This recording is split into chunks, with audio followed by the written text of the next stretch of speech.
A father cried for his missing son for so long that his tears turned his eyes white. For years, some say for decades, he could not see. His own sons told him to forget.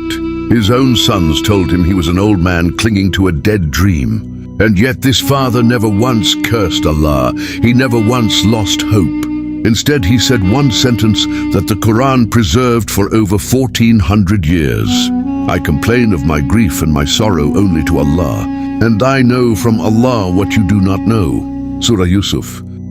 This is not just a story about losing a son. This is the story of a father who invented a kind of patience so rare, the Quran gave it its own name, Sabrun Jameel, beautiful patience.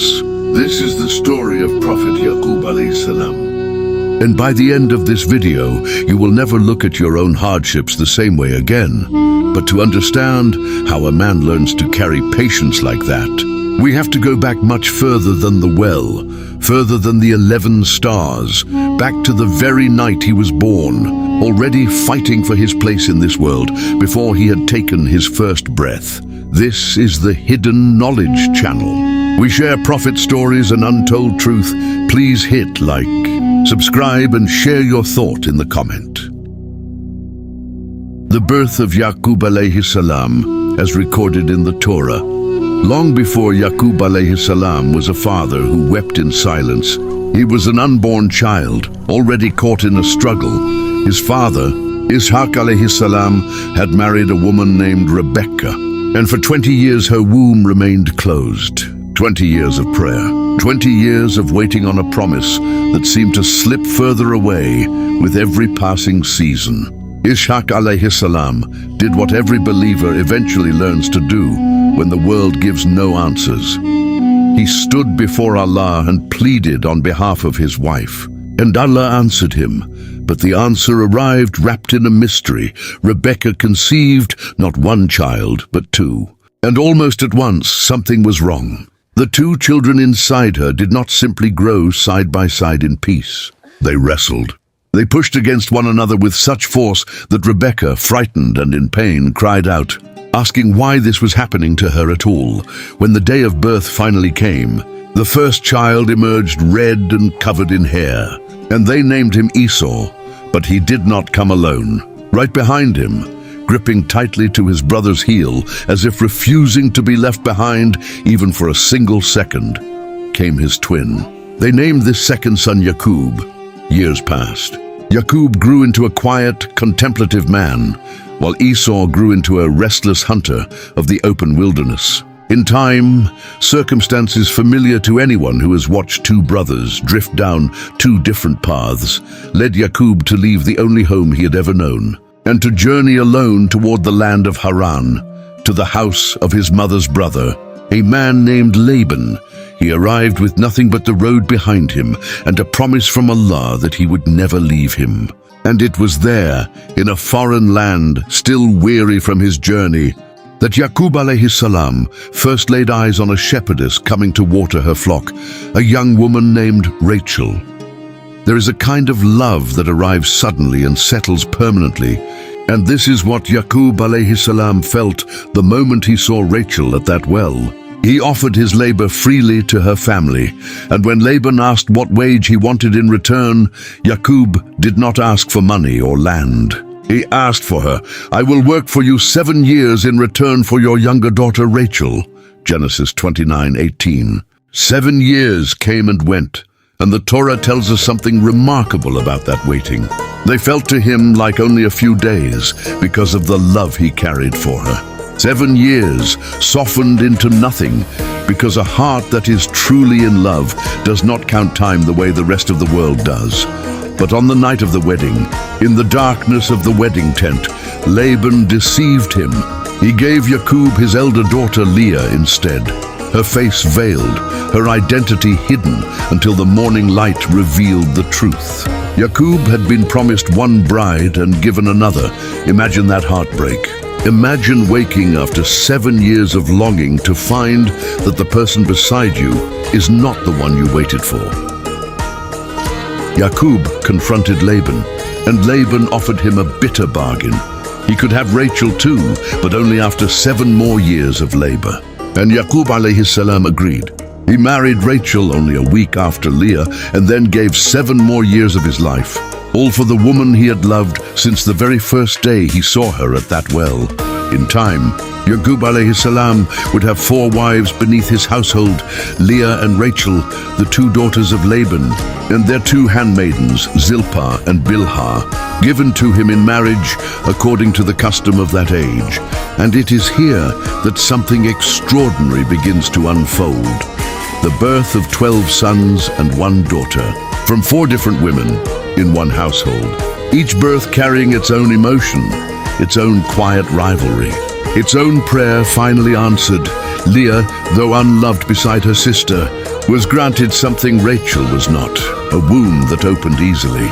One after another she gave Yaqub 4 sons, Reuben, Simeon, Levi, and Judah, each name a small prayer whispered over her newborn, a hope that this child might finally be the one to win her husband's heart.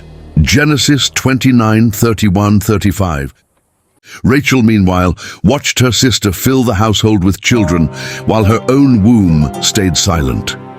The weight of that silence eventually became too heavy to carry, and in her longing, she gave her handmaiden Bilhah to Yaqub, so that through her she might build a family of her own. Bilhah bore 2 sons, Dan and Naphtali. Genesis 31:8. Leah, unwilling to be outdone, gave her own handmaiden Zilpah to Yaqub as well. Through Zilpah came 2 more sons, Gad and Asher. Genesis 39:13. And Leah herself bore 2 more sons, Issachar and Zebulun, and after them a daughter, Dinah. Genesis 30:14-21. At last, after years of waiting, years of watching, years of silent prayer, Allah remembered Rachel. She named him Yusuf, and this single detail is the key that unlocks everything that follows in this story. Yusuf was not simply a beloved son. He was the answer to years of a mother's tears. The child born to the one wife Yaqub alayhissalam had loved from the very first moment he saw her beside a well in a foreign land. When Yaqub looked at Yusuf, he did not see only a son. He saw living proof that Allah answers prayers even after decades of silence. He saw Rachel in his eyes. He saw every tear she had ever shed finally answered. 12 sons, 1 daughter, 4 mothers, each carrying her own story of longing, rivalry, and faith. This was the household Yaqub alayhissalam built, a family that would one day become the 12 tribes of Bani Israel. And it was into this household, into this complicated, aching, beautiful web of love and competition that the boy with the dream of 11 stars was born. The boy who saw 11 stars. Among his 12 sons, there was one child who held a place in his heart unlike any other. His name was Yusuf alayhissalam. He was not the eldest. He was not the strongest.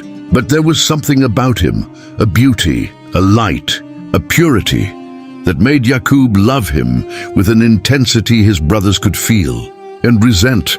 Then came the morning that changed everything. "Oh, my father," he said, "indeed I have seen 11 stars and the sun and the moon. I saw them prostrating to me." Surah Yusuf. A child describing a dream so vivid, so majestic, that 11 stars, the sun and the moon, all bow before him. Yaqub alayhissalam was no ordinary man. He had been gifted by Allah with the ability to understand dreams. And the moment he heard this, his heart understood immediately what his son did not. This was not a child's fantasy. This was a sign from the heavens themselves that Yusuf had been chosen for something greater than any of them could yet imagine. But with that revelation came fear. Yaqub knew exactly who those 11 stars represented, his other sons. And he knew exactly what jealousy could do to a man's heart. So he turned to his beloved son and warned him, "O my son, do not relate your vision to your brothers, lest they conceive a plot against you. Indeed, shaitan to man is a manifest enemy." Surah Yusuf 12:5. A father's love wrapped in a father's fear. He could see the danger coming before it ever arrived. But he could not stop what Allah had already decreed. The plot against Prophet Yusuf. Despite Prophet Yaqub's warning, the envy in his other sons' hearts did not fade. It grew. Every day they watched their father dote on Yusuf alayhissalam and his younger brother, Binyamin, and every day the resentment festered a little deeper. Indeed, Yusuf and his brother are more beloved to our father than we, they said among themselves, while we are a clan. Indeed, our father is in clear error. Surah Yusuf 12:8. Then came the whisper that would change the course of an entire family. Kill Yusuf or cast him out to another land, and the countenance of your father will be entirely for you, and you will be after that a righteous people. Surah Yusuf 12:9. Imagine that. Brothers plotting the death of their own blood simply because they could not bear to share a father's love. One brother among them, with a flicker of conscience left, objected, "Do not kill Yusuf, but throw him into the bottom of a well, so some travelers will pick him up." Surah Yusuf 12:10. So they went to their father with false concern, dressed up as brotherly affection. "O our father, why do you not trust us with Yusuf, while indeed we are to him sincere counselors? Send him with us tomorrow that he may eat well and play, and indeed we will be his guardians." Surah Yusuf 12:11-12. Yaqub's heart resisted. Something in him already sensed the danger. "Indeed, it saddens me that you should take him, and I fear that a wolf would eat him while you are unaware of him." Surah Yusuf 12:13. They reassured him. They swore to protect him, and eventually, worn down by their persistence, Yaqub alayhissalam agreed. Can you imagine his final moments with Yusuf that morning? The last embrace, the last look at his son's face, not knowing it would be the last time he would see him for over 20 years. The brothers took Yusuf out into the wilderness, and there, far from their father's eyes, cruelty took over where jealousy left off. They surrounded him, they stripped him of his shirt, and they threw him, this innocent child, a future prophet of Allah, into the darkness of an empty well, alone, in the dark, with no food, no comfort, no one to hear him but Allah. That evening, the brothers returned to their father in tears, holding up Yusuf's shirt, stained with blood that was not his own. "O our father, indeed we went racing each other and left Yusuf with our possessions, and a wolf ate him. But you would not believe us, even if we were truthful." Surah Yusuf 12:17. Now pause here, because this is the moment the entire story turns on. A father, staring at the bloodied shirt of his most beloved son, told by his own children that a wolf had devoured him. Any of us would break in that moment. Any of us would scream, would collapse, would demand answers. But Yaqub alayhissalam looked closer. He noticed something they had not thought of. The shirt was torn, yet it had no bite marks, no tears from teeth or claws. A wolf does not remove a shirt cleanly before it eats a boy. He knew in that instant that his sons were lying. Still, listen to what he said. "Nay, but your souls have made up a matter for you. So patience is most fitting, and Allah is the one sought for help against that which you describe." Surah Yusuf 12:18. "Fa Sabrun Jameel." Beautiful patience. This is not the patience of a man who has given up. This is not the patience of resignation. This is a patience with dignity, a patience that refuses to fall into despair, a patience that keeps its trust in Allah fully intact even while the heart is shattering into pieces. Yaqub did not scream at his sons. He did not curse his fate. He simply turned to the only one who could truly heal him. Years passed. And with every year, Yaqub's grief did not fade. It deepened quietly, silently, until it began to take his very eyesight. His eyes turned white from constant weeping. Yet even blind, even broken-hearted, his certainty in Allah never once wavered. He never accepted that his son was gone. Somewhere deep in a father's heart, he knew Yusuf was alive. The shirt that carried the smell of hope. Years later, a terrible famine struck the land. Yaqub sent his sons to Egypt to buy grain, all except Binyamin, the last remaining son of his beloved wife, the brother closest to his heart now that Yusuf was gone. In Egypt, without knowing it, The brothers stood before the very man they had betrayed decades earlier, Yusuf alayhissalam, now the trusted treasurer of Egypt, a man Allah had raised from the bottom of a well to a position of honor and power. Yusuf recognized them instantly. They did not recognize him at all. Through a plan devised with wisdom and mercy, Yusuf eventually convinced his brothers to bring Binyamin to Egypt. But when they returned to their father with the demand, Yaqub's response revealed just how deeply the old wound still lived inside him.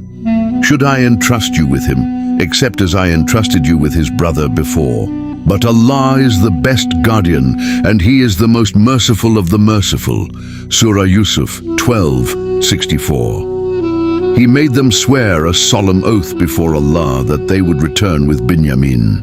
And as they departed, He gave them one final piece of guidance. "O my sons, do not enter from one gate, but enter from different gates. And I cannot avail you against Allah at all. The decision is only for Allah. Upon Him I have relied, and upon Him let those who would rely. Surah Yusuf 12:67. In Egypt, Yusuf orchestrated a plan that would keep Binyamin close to him. The brothers, panicked, returned to their father once again, this time without Binyamin. And it was here that Yaqub uttered words that pierced through centuries. Rather, "Your souls have enticed you to something, so patience is most fitting. Perhaps Allah will bring them to me all together." He then turned away from them and said, "Oh, my sorrow over Yusuf." And his eyes became white from grief, for he was suppressing sorrow. Surah Yusuf 12:83-84. Ya asafa ala Yusuf, O my sorrow over Yusuf. Even decades later, the wound had never healed. His own sons, frustrated by his endless mourning, said to him, "By Allah, you will not cease remembering Yusuf until you become fatally ill or become of those who perish." Surah Yusuf 12:85. And Yaqub gave them, and gives all of us, even today, one of the most profound responses in the entire Quran. "I only complain of my suffering and my grief to Allah, and I know from Allah that which you do not know." Surah Yusuf 12:86. Read that again. He did not complain to his sons. He did not complain to the world. He did not post his grief for others to pity. He took it directly to Allah, and Allah alone, because he knew something the world could not see. He knew that behind every trial was a wisdom he simply could not yet understand. He sent his sons back once more. "O my sons, go and find out about Yusuf and his brother, and despair not of relief from Allah. Indeed, no one despairs of relief from Allah except the disbelieving people." Surah Yusuf 12:87. Even in his darkest years, even blind, even broken-hearted, Prophet Yaqub refused to let go of hope. That refusal was itself an act of faith. The reunion. Back in Egypt, the moment had finally come. Yusuf, overwhelmed, could no longer hide his identity from his brothers. He revealed himself, "I am Yusuf, and this is my brother. Allah has certainly favored us. Indeed, he who fears Allah and is patient, then indeed Allah does not allow to be lost the reward of those who do good." Surah Yusuf 12:90. His brothers, stunned into shame, confessed, "By Allah, certainly has Allah preferred you over us, and indeed we have been sinners." Surah Yusuf 12:91. And in a moment that defines the character of every true prophet, Yusuf did not seek revenge. He said, "No blame will there be upon you today. Allah will forgive you, and He is the most merciful of the merciful." Surah Yusuf 12:92. Then Yusuf gave his brothers his shirt and told them, "Take this, my shirt, and cast it over the face of my father. He will become seeing and bring me your family all together." Surah Yusuf 12:93. As the caravan carrying that shirt began its journey home, something extraordinary happened hundreds of miles away. Yaqub alayhissalam, blind, aged, still grieving after all these years, suddenly turned to those around him and said, "Indeed, I find the smell of Yusuf, and would say that you think me weakened in mind if you did not think me senile." Surah Yusuf 1294. Those around him dismissed it. By Allah, indeed you are in your same old error. Surah Yusuf, 1295.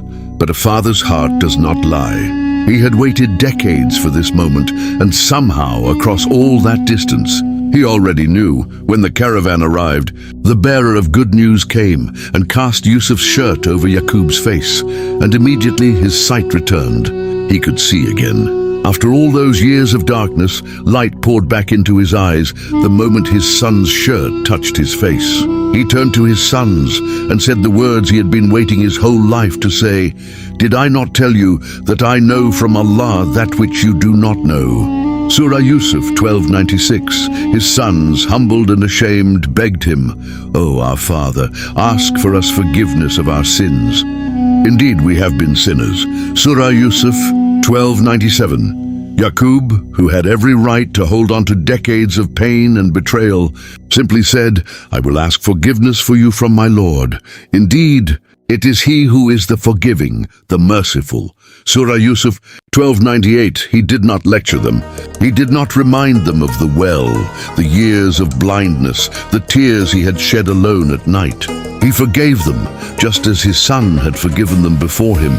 And then, finally, after more than 20 years apart, Yaqub traveled to Egypt to be reunited with his son. When they entered, Yusuf embraced his parents and said, "Enter Egypt, Allah willing, safe and secure." Surah Yusuf, 1299. And then came the moment that closed the circle Allah had opened decades earlier. Yusuf raised his parents onto the throne, and his brothers fell down before him, prostrating. He turned to his father and said, "O my father, this is the explanation of my vision of before. My Lord has made it reality." Surah Yusuf, 12-100. The 11 stars, the sun, the moon, all of it bowing before him, exactly as the young boy had described decades before, on the morning he first ran to his father with a dream in his heart. The last words of Yaqub alayhissalam. Yaqub alayhissalam spent his final years in Egypt, surrounded by all 12 of his sons and their children, watching the very dream he once feared would tear his family apart become the reason they were whole again. But no reunion delays what Allah has already written for every soul. And so the day came when the man who waited his whole life to see Yusuf again had to prepare to leave him. He gathered his sons around him, not as a grieving old man anymore, but as a prophet with one duty left. And the question he asked them had nothing to do with land or wealth or who would inherit what. What will you worship after me? Surah Al-Baqarah 2:133. Picture that room. 12 grown men, some still carrying quiet guilt over a well in the wilderness decades earlier, facing the last question their father would ever ask them. They answered without hesitation, "We will worship your God and the God of your fathers. Ibrahim, Ismail and Ishaq, one God, and we are Muslims to him." Surah Al-Baqarah 2:133. That answer was Yaqub's real inheritance to his children, not the flocks he'd built with his own hands in Haran, but faith carried forward unbroken from Ibrahim alayhissalam to Ishaq alayhissalam to him, and now to his own 12 sons. According to the Torah, before he passed, Yaqub alayhissalam called each son to his bedside one at a time, and to each he spoke words that would shape a nation, blessings for some, sharp warnings for others and for Judah, a promise that leadership would descend through his line for generations. Genesis 49:1-28. Every word was different because every son was different, but every word came from the same place, a father still trying with his last breath to guide his children toward good. Then came his final request, and it had nothing to do with Egypt, the land where he now lived in comfort under his son's protection. He asked to be carried home, back across the desert, back to Canaan, to the cave of Machpelah, where Ibrahim alayhissalam and Sarah were buried, where Ishaq alayhissalam and Rebekah lay, where his wife Leah rested. Egypt had given him his son back. But Canaan was the land of the promise, and even in death, that is where he wanted to be. Having said everything that needed to be said, he drew his feet up onto the bed, breathed his last, and was gathered to his people. According to Torah, he passed away in age of 147, Yusuf alayhissalam, the boy who once sat at the bottom of a well, the man given up for dead. The son who waited over 40 years just to embrace his father again, fell upon Yaqub's face, weeping over him. And true to his word, he carried his father's body out of Egypt, across the very desert Yaqub had once crossed alone as a young man, fleeing his brother, and laid him to rest beside the fathers who came before him. A man who once cried until his eyes turned white, had after everything finally gone home.